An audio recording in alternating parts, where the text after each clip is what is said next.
মুখরোচক মুচমুচে টাইপের খাবার কম বেশি সবাই অনেক বেশি পছন্দ করে, কিন্তু বাইরে গিয়ে অস্বাস্থ্যকর পরিবেশে গিয়ে সবাই খেতে চান না। তাদের জন্য আজকের এই রেসিপিটি।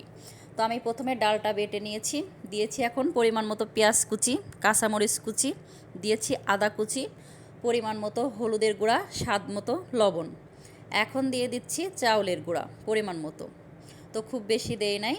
তো এই চাউলের গুঁড়াটা দিলে পেঁয়াজটা অনেকটা সময় ধরে ক্রিস্পি থাকবে, খেতে অনেক মজা হবে।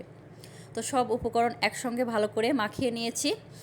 চুলায় প্যান বসিয়ে কড়াইটা গরম হয়ে গেছে, তেলও দিয়ে দিয়েছি। এখন হচ্ছে পেঁয়াজগুলো একে একে ভেজে নিচ্ছি। তো এক পাশ হয়ে গেছে, আর এক পাশ উল্টিয়ে খুব সুন্দর করে ভেজে নিচ্ছি। তো সন্ধ্যার নাস্তায় যদি এরকম গরম গরম পেঁয়াজও হয় তাহলে তো আর কথাই নাই। তো একে একে সবগুলো উঠিয়ে নিচ্ছি। তো যাই হোক, ভিডিওটি প্রথম থেকে শেষ পর্যন্ত দেখার জন্য সবাইকে ধন্যবাদ। আল্লাহ হাফেজ, আসসালামু আলাইকুম।